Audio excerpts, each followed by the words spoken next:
pegar minha cola aqui.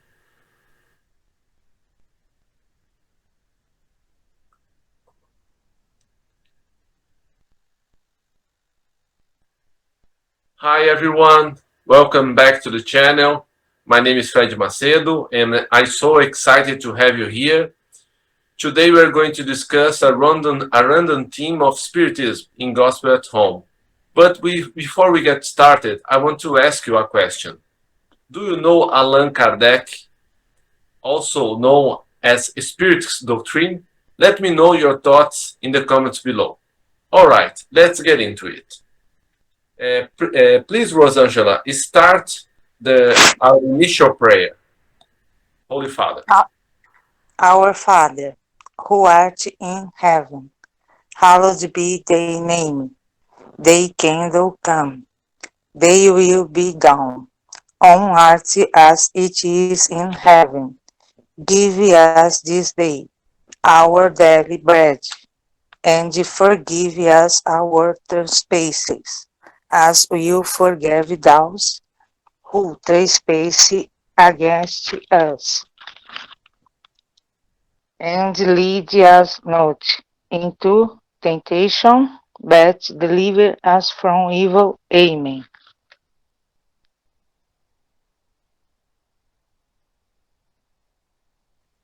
Thank you, Rosangela. Now I'm gonna share my screen and pick a random theme of the gospel according to Spiritism.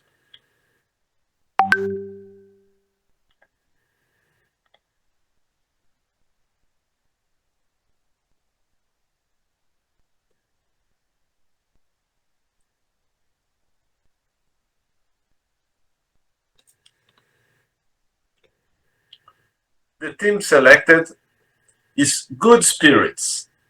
Spiritism, when well understood, but especially when well felt, inevitably leads to the results listed above, which characterize the true Spiritist as well as the true Christian, for they are one and the same.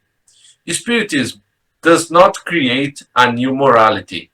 It only makes it easier for people to understand and practice the morality of Christ by providing an unshakable and enlightened faith to those who doubt or waver.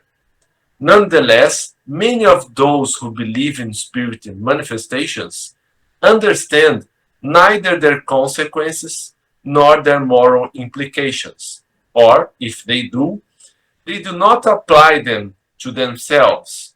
To what may this be attributed? To a lack of precision in the doctrine?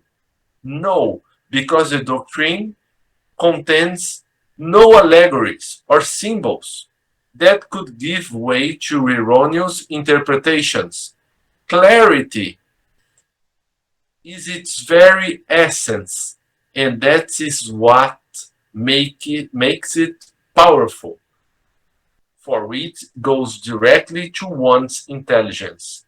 It contains nothing mysterious, and its adherents do not possess any secret that is hidden from ordinary people. Thus, this is an exceptional intelligence needed to understand it? No, since one sees individuals with notable capacities who do not comprehend it, while average minds, even young people who have barely left adolescence, understand its most subtle nuances with admirable precision. This derives from the fact that somewhat material aspect of the Spiritism science requires only eyes to observe, whereas the essential aspect requires certain degree of sensibility, which one might call maturity of the moral sense. Regardless of age and level of education, since it's particularly inherent to the development of the incarnate spirit. In some, the material ties are still too tenacious to allow the spirit to disengage itself from the things of the world, because the fog that envelopes them obscures their vision of the infinite. Consequently, they do not easily break with their tastes or their habits, as they do not understand anything better than what they have. The belief in spirits is for them a simple fact, but it does nothing or very little to change their instinctive tendencies. In other words, they see only a ray of light, insufficient to guide them and endow them with a powerful aspiration capable of overcoming their inclinations. These persons are much more interested in the phenomenon than the morality, which seems banal and monotonous. They incessantly demand that the spirits introduce them to new mysteries without asking if they are worthy of grasping the secrets of the Creator. These individuals are imperfect spiritists, some remaining stationary or distancing themselves from their brothers and sisters in faith, recoiling at the obligation of reforming themselves, and otherwise reserving their sympathies for those who share their weakness or prejudice. Nevertheless, acceptance of the principles of the doctrine is a first step that will make it the second easier in a future existence. So, what we can say about all that?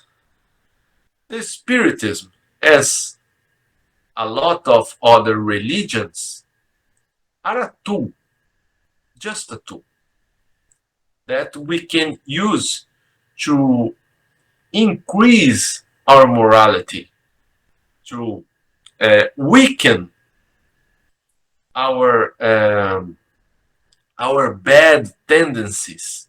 So people generally are interested in the spirit's communication, but are not interested in changing themselves for the better. I think this is the major point of the text. Leandro, would you like to make a comment? No, no, Freddy, it's okay. It's okay for me. Okay, Thank you. I will resume the reading.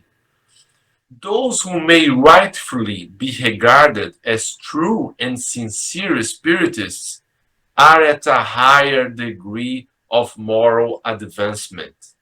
Their spiritists dominates matter more completely, thus giving gives them a clearer perception of the future. The principles of the doctrine make fibers vibrate within them that remain dormant in the former. In short, their heartstrings are touched, our hearts are touched. Therefore, their faith is unshakable. Some are like the musician who is moved by certain chords, when others hear only the sounds. True spiritists are recognized by their moral transformation and the efforts they make to overcome their bad inclinations, while the former are content with their limited horizon. The latter understand that there is something better, they make the effort to free themselves, and they always reach their goal if they maintain a firm will or faith. What Spiritism proposes to us? Our moral transformation, and that we make efforts to change, to overcome our bad habits, our bad inclinations. Like I said, Spiritism and other religions are tools, not uma finalidade em si mesma, not a final destination. The faith, the religion, only connect us to God in different ways, while Spiritism is more direct, has a more straightforward link to God, not because it's better, but because has no rituals. Spiritism say to us, be better, be nicer, forgive, indulge the others who criticize you, who make bad things to you. I think this is the resumo. This is the overview of Spiritism, that we can use it to make us better and our lives better, making the change that others will notice, and then will be their inspiration to change too. Because if something that is someone that knows me a while ago, oh, come on, Fred is making gospel in English. What an effort! Because I know his English is so. I can do something too. I can make this happen to me also. So, folks, that was it. I will keep simple, and I call my good friend Leandro to make the. Before that, let's do a prayer. Just a moment, Leandro. Okay. Let's make a prayer to our friend Humberto Tedesco, who is recovering from 2 surgeries and has one more ahead. And let's make a prayer for the world to get better, for peace, for all who suffer, to be assisted by the spirits and by Christ. Thank you, Leandro. Now it's with you. Okay. We thank the good spirits who have come to communicate with us and ask them to help us put into practice the instructions they have given us. We also hope they will ensure that each one of us at the end of this session is fortified in the practice of good and love for our neighborhood. We also wish these lessons may be useful for the suffering, ignorant, or vicious spirits who were able to attend this meeting and for whom we implore the mercy of God.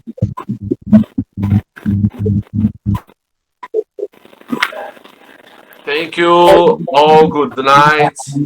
Hope to see you next week. I appreciate that. Thank you very much. God bless you. Good night. Everyone. Everyone. Bye bye. Bye bye.